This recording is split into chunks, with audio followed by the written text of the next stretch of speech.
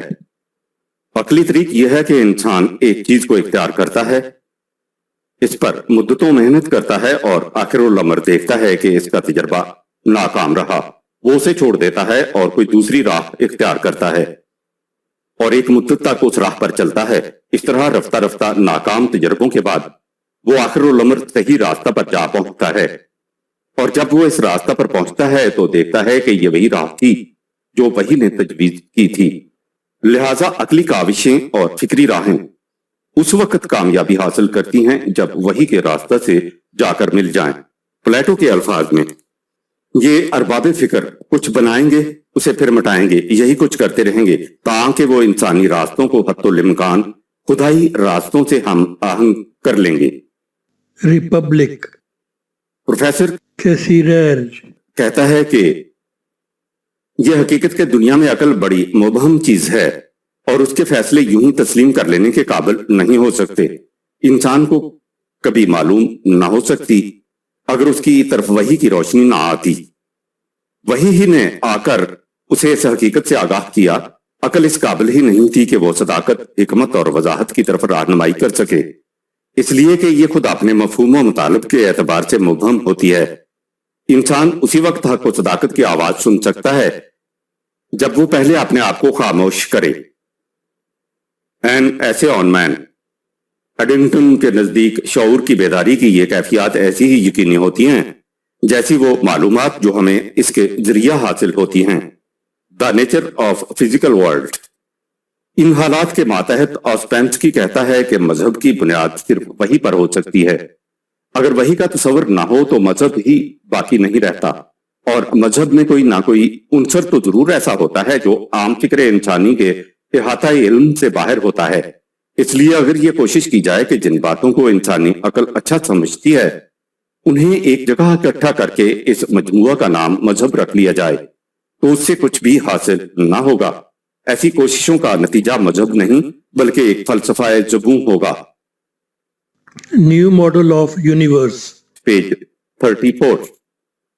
لیکن اس کی یہ معنی نہیں کہ جو علم وحی کے ذریعہ حاصل ہوتا ہے وہ خلاف عقل ہوتا ہے۔ خلاف عقل اور ماورائے عقل میں بڑا فرق ہے۔ جو وحی صحیح علم و بصیرت کے خلاف ہو وہ وحی نہیں ہو سکتی۔ لاک کے الفاظ میں جو شخص وحی کے لیے جگہ بنانے کی خاطر عقل و بصیرت کو باہر نکال دیتا ہے وہ وحی اور عقل دونوں کے چراغ گل کر دیتا ہے۔ Quoted by Brightman, page 104۔ Principal Caird اس باب میں لکھتا ہے، صداقت مطلق کی زندگی کوئی اجنبی زندگی نہیں ہوتی۔ اگر ہم سے کہیں باہر ہوتی ہے تو خود ہمارے اندر بھی وہی ہوتی ہے۔ اس کے سامنے جھک جانے سے ہم کسی خارجی مستبد قانون یا کسی بیرونی قوت کی محکومیت اختیار نہیں کرتے بلکہ ایک ایسے قانون کی مطابقت کرتے ہیں جو خود ہماری فطرت کا قانون ہوتا ہے، ایک ایسے حکمران کی اطاعت جس کا تخت حکومت خود ہمارا عمق قلب ہوتا ہے۔ مقام وحی۔ اس کے بعد سوال یہ پیدا ہوتا ہے کہ وحی کا مقام کیا ہے، یہ کس طرح سے حاصل ہوتی ہے۔ اس کا سرچشمہ خدا ہے اور محبت انسانی قلب ان بلندیوں تک کیسے پہنچتا ہے؟ اس نقطہ تک پہنچنے کے لیے اس بحث کو ایک مرتبہ پھر سامنے لائیے جو عقل کے دائرہ کے متعلق اس سے پہلے ہمارے سامنے آ چکی ہے۔ ملاحظہ ہو باب دوم، آپ نے دیکھا ہوگا ڈاکٹر بک کی تصریحات کے مطابق جن کی تائید آسپینسکی کرتا ہے، شعور کی 3 سطحیں ہیں۔ اول شعور سادہ، simple consciousness, یہ شعور کی حیوانی سطح ہے جہاں فقط جبلت انسٹنٹ کام کرتی ہے۔ اس سطح پر معلومات کا ذریعہ مجرد حواس سینسز ہوتے ہیں، اس لیے یہ علم تمام کا تمام حسیاتی perceptual, ہوتا ہے۔ اس سے آگے شعور ذات self-consciousness, کا مقام آتا ہے جو عام انسانی شعور کی سطح ہے۔ یہاں عقل انٹلیکٹ کام کرتی ہے اور علم کا ذریعہ حسیاتی سے گزر کر تصوراتی کانسیپچول ہو جاتا ہے، یعنی انسان پرسیپشن کے ذریعے تصورات کانسیپٹ قائم کر لیتا ہے اور ان تصورات سے اس کی عقل نتائج مستنبط کرتی ہے۔ اس مقام کی خصوصیت یہ ہے کہ اس میں انسان جانتا ہے کہ وہ جانتا ہے۔ مین نو دیٹ ہی نوز، اس کا نام وقت کے نزدیک شعور ذات ہے۔ حیوان صرف جانتے ہیں، ان میں میں جانتا ہوں کا تصور نہیں ہوتا۔ میں جانتا ہوں صرف انسان ہی کہہ سکتا ہے۔ اس سے آگے شعور کائنات cosmic consciousness, کا مقام ہے۔ یہ سطح عقل سے بلند ہے۔ شعور ذات کے مقام تک کائنات کے تمام حوادث ایونٹس انسان کے سامنے الگ الگ ٹکڑوں میں آتے ہیں۔ عقل انسانی ان کے ربط داخلی انر ریلیشن کا احاطہ نہیں کر سکتی، اس لیے عقلی دنیا میں انتشار chaos, ہوتا ہے۔ اس بلند سطح پر اس انتشار کی جگہ ربط و نظم کاسموس پیدا ہو جاتا ہے۔ آپ نے دیکھا ہوگا کہ سینما کے فلم کے چھوٹے چھوٹے ٹکڑے بچوں کو کھیلنے کے لیے دے دیے جاتے ہیں۔ ان میں ہر ٹکڑا ایک ایک منظر پیش کرتا ہے۔ ایک تصویر میں دریا ہے جس کے کنارے 2 آدمی کھڑے ہیں۔ ایک تصویر میں ایک آدمی کنارے پر ہے، دوسرا دریا میں، ایک دوسرے ٹکڑے میں دوسرا آدمی ہسپتال میں دکھائی دیتا ہے۔ ان مختلف بکھرے ہوئے ٹکڑوں سے تمام حوادث منتشر طور پر نظر آتے ہیں، لیکن جب ان تمام ٹکڑوں کو جوڑ کر فلم بنا دیا جائے تو یہ فلم ایک مربوط کہانی پیش کر دیتا ہے جس میں ہر ٹکڑا ایک خاص مقام رکھتا ہے اور دوسرے ٹکڑوں کے ساتھ گہرا ربط۔ کائناتی شعور میں حوادث کائنات کے متفرق و منتشر ٹکڑے ایک مربوط سلسلہ بن کر سامنے آ جاتے ہیں، اور یہ ربط درون ایک خاص تدبیر الہی کے ماتحت عمل میں آیا ہوتا ہے۔ ڈاکٹر بک نے اپنی کتاب میں اس نقطہ کو بڑی وضاحت سے سمجھایا ہے اور آسپینسکی نے اس کی حرف بحرف تائید کی ہے۔ اسی کو وہ مقام وحی کہتے ہیں۔ چنانچہ ان کا بیان ہے کہ ایسا معلوم ہوتا ہے کہ جس شخص کا کائناتی شعور بیدار ہو جاتا ہے اس میں ابتداً کچھ خوف و حیرت کے جذبات پیدا ہوتے ہیں۔ محمد صلی اللہ علیہ وسلم اسی لیے شروع میں کچھ خوف زدہ سے ہو گئے تھے، لیکن اس کے بعد اس انسان کے ادراک میں ایک ایسی نورانیت پیدا ہو جاتی ہے جسے ہم الفاظ میں بیان نہیں کر سکتے۔ اس انسان کے شعور کے سامنے کائنات کا مقصود و مفہوم بجلی کسی چمک کے ساتھ غیر مبہم طور پر بے نقاب ہو جاتا ہے۔ وہ اس حقیقت کو محض عقیدتاً نہیں مانتا بلکہ اپنی آنکھوں سے دیکھ لیتا ہے کہ یہ عظیم القدر کائنات جو عام نگاہوں میں ایک غیر ذی حیات مادہ کے ڈھیر کے سوا کچھ نہیں، فی الحقیقت حیات مشہود ہے۔ وہ اپنی آنکھوں سے مشاہدہ کر لیتا ہے کہ انسانی زندگی ہمیشہ رہنے والی ہے، اسے فنا نہیں۔ اس مقام پر پہنچ کر وہ محسوس کرتا ہے کہ کائنات جو کچھ دکھائی دیتی ہے فی الحقیقت ایسی نہیں۔ اس میں جن باتوں کو دراصل اہمیت دینی چاہیے وہ نہیں جنہیں عام طور پر اہمیت دی جاتی ہے۔ اس طرح اس کے نزدیک زندگی کی اقدار اور حقیقت کے متعلق اس کے شعور کے تمام تصورات بدل جاتے ہیں۔ جسے اس سے پہلے اصل سمجھا جاتا تھا وہ سراب بن جاتا ہے، اور جسے سراب قرار دیا جاتا تھا وہ اصل اور حق بن جاتا ہے۔ لیکن شعور کی یہ بیداری کسی کے اندر خارج سے داخل نہیں کی جا سکتی، یہ ایک یکسر داخلی ملکہ ہوتا ہے۔ اس کے امکان کو جلا اور بالیدگی دی جا سکتی ہے، کسب و ہنر سے اسے پیدا نہیں کیا جا سکتا۔ حق کو باطل سے متمیز دیکھ لینا ہر ایک کا کام نہیں، لیکن اس کی یہ معنی نہیں کہ جسے اس قسم کی نگاہ عطا ہوتی ہے وہ یوں ہی مفت میں مل جاتی ہے۔ اس کے لیے اسے بڑے بڑے صبر آزما مراحل طے کرنے ہوتے ہیں۔ اس کے لیے جرات، فکر و بصالت، احساس دونوں کی ضرورت ہوتی ہے۔ اس کے لیے اسے اپنے آپ کو مادہ کی چار دیواری سے بہت اوپر لے جانا پڑتا ہے۔ وہ اس طرح ایسے مقام پر فائز ہوتا ہے جہاں وہ ان تمام سیاسی اور معاشرتی مسائل کو جو دور حاضرہ میں اس طرح ہمارے گلوگیر ہو رہے ہیں اس انداز سے حل کر کے رکھ دیتا ہے جس کا ہم تصور بھی نہیں کر سکتے۔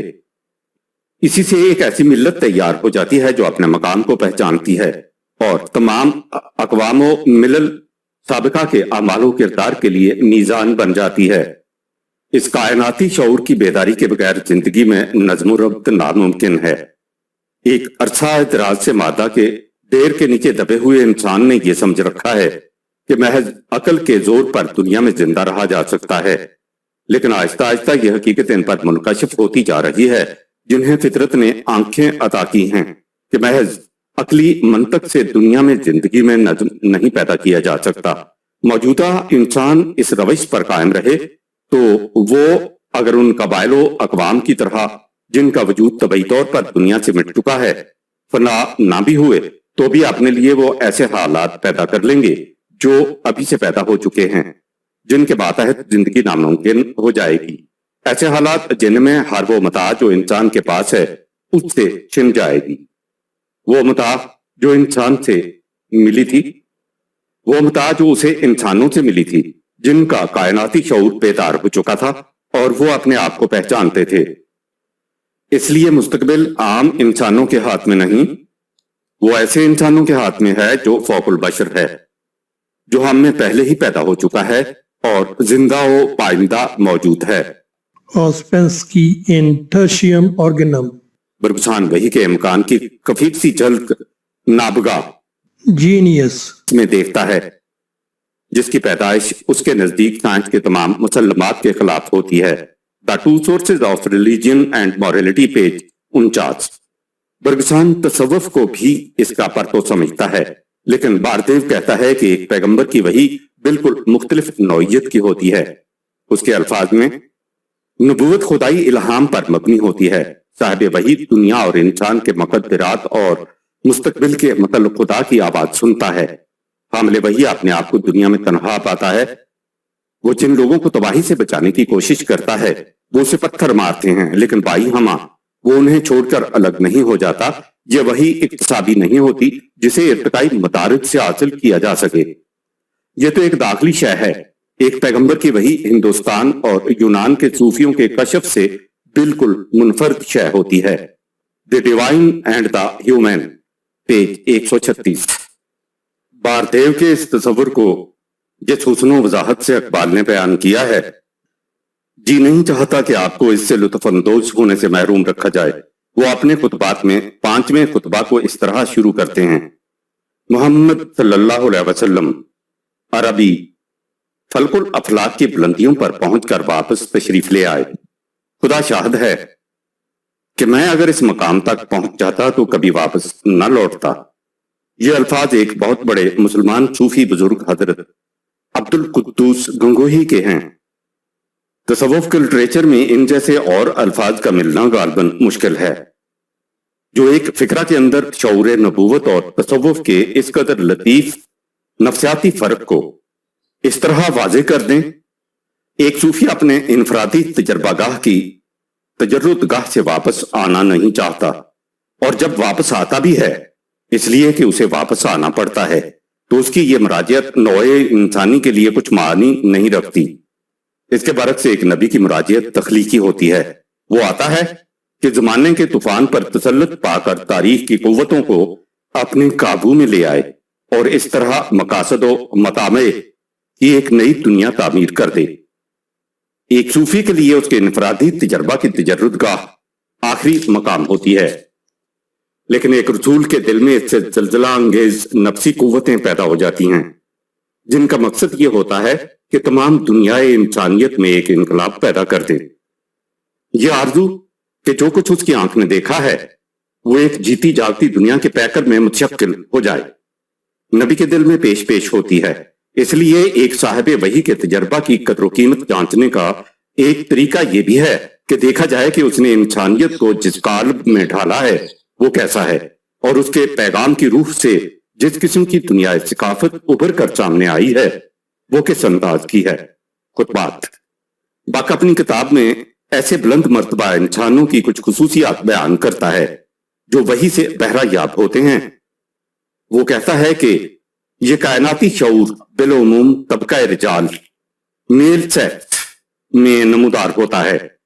یہ انسان ذہانت و فطانت کی بلندیوں پر ہوتے ہیں، ان کا اخلاق بہت بلند ہوتا ہے اور ان کی صحت بھی اعلیٰ درجہ کی ہوتی ہے۔ یہ عمر کے اس حصے میں آتی ہے جب انسان کے قوا اور جوہر اپنے اوج کمال پر ہوتے ہیں، یعنی بالعموم 35 اور 40 سال کی عمر کے درمیان۔ Cosmic Consciousness. پیج 65۔ آگے چل کر بک لکھتا ہے، جس طرح شعور ذات رکھنے والا انسان کو وہ کتنا ہی نچلے درجہ کا انسان کیوں نہ ہو، حیوان سے ہر لحاظ سے بلند ہوتا ہے، کیونکہ حیوان شعور کی اس سطح پر پہنچا ہی نہیں ہوتا۔ اسی طرح جو انسان مستقل طور پر کائناتی شعور سے بہرہ بر ہو جائے وہ شعور ذات رکھنے والے عام انسانوں سے لامحدود طور پر بلند ہوتا ہے۔ اس سے آگے چل کر بک لکھتا ہے کہ جس انسان کو شعور کائنات سے بہرہ یاب کیا جاتا ہے وہ اس چیز کو بغیر علم کے حاصل کر لیتا ہے، یعنی وہ امی ہوتا ہے اور لکھنے پڑھنے کے بغیر علم کی انتہائی بلندیوں تک پہنچ جاتا ہے۔ ان سعادت مآب انسانوں کے مدارج عالیہ کے متعلق کینتھ والکر اپنی کتاب میننگ اینڈ پرپز میں لکھتا ہے، یہ روحانی رہنما دوسرے انسانوں سے اس قدر مختلف ہوتے ہیں کہ انہیں انسانوں کی ایک جداگانہ نوع کہنا چاہیے۔ یہ اور صرف یہی وہ لوگ ہیں جو انسانی تجربہ کے اس مقام پر پہنچے ہوتے ہیں جو فرگوسن اور اوسپینسکی کے خیال کے مطابق انسانیت کا آخری مقام ہے۔ وہ صفات جو انسان کو حیوان سے متمیز کرتے ہیں، یعنی شعور اور روحانی اقدار کا علم، ان میں اپنی تکمیل کو پہنچا ہوتا ہے۔ یہ لوگ در حقیقت حیات کی ایک نئی سطح پر جلوہ افروز ہوتے ہیں اور روحانی اعتبار سے دوسرے انسانوں سے اسی طرح مختلف ہوتے ہیں جس طرح تتلیاں ان پتنگوں سے مختلف ہوتی ہیں جن کی ارتقاء یافتہ شکل وہ خود ہیں۔ برگسان کا خیال ہے کہ ہم حیات کے ارتقاء کو اسی صورت میں سمجھ سکتے ہیں جب ہم اسے اس نقطہ نظر سے دیکھیں کہ یہ کسی ایسی منزل کی تلاش میں ہے جو اس کی دسترس سے باہر ہے، وہ منزل جس تک روحانیت والے انسان ہی پہنچ سکتے ہیں۔ اگر اس بلندی تک جس تک یہ مخصوص انسان پہنچ چکا ہے تمام انسان یا انسانوں کی اکثریت بھی پہنچ سکتی تو فطرت نوع انسانی تک ہی رک نہ جاتی، اس لیے کہ یہ انسان دوسرے انسانوں سے یقیناً آگے ہوتے ہیں۔ میکانیکی تصور حیات اس مقام سے اس لیے انکار کرتا ہے کہ یہ بات اس کی سمجھ میں نہیں آتی۔ اوسپینسکی لکھتا ہے کہ یہ اس لیے ہے کہ ہم پورا یقین کر لیتے ہیں کہ ہم سلسلہ ارتقاء کی آخری کڑی ہیں، ہم سے آگے کوئی اور بلندی ہے ہی نہیں، ہم ہمادان ہیں، یعنی کوئی شے ہمارے احاطہ علم سے باہر نہیں، ہم اس دنیا کی ہر شے، ہر نظام، ہر تصور کی کناؤ حقیقت دریافت کر چکے ہیں۔ ان امور کا ہمیں اس قدر حتمی یقین ہو جاتا ہے کہ ہم اس قسم کے کسی تصور کے امکان تک کو بھی اپنے پاس نہیں آنے دیتے۔ The new model of universe page 37۔ حقیقت یہ ہے کہ انسان سمجھتا یہ ہے کہ جو چیز اس کی عقل کے دائرہ سے باہر ہے اس کا وجود محض وہمی ہے، حقیقی نہیں۔ پاسکل نے اسے بڑے شگفتہ انداز میں بیان کیا ہے۔ وہ کہتا ہے ناقابل ادراک، لیکن اگر تم کسی چیز کو سمجھ نہیں سکتے تو اس سے اس چیز کا وجود تو ختم نہیں ہو جاتا، وہ اپنی جگہ پر قائم رہتی ہے۔ پینسیوس۔ لہذا فکر جدید کے نزدیک یہ اعتراض ہی لغو ہے کہ چونکہ ہم وحی کی کنہ و حقیقت کو نہیں سمجھ سکتے اس لیے ہم اس کے وجود ایگزسٹنس ہی کے قائل نہیں۔ پروفیسر براؤڈ لکھتا ہے کہ ہم سب بہت سی باتوں کو دوسروں کی سند سے مانتے ہیں، اور اگر ہم ایسا نہ کریں تو ہماری یہ روش بڑی غیر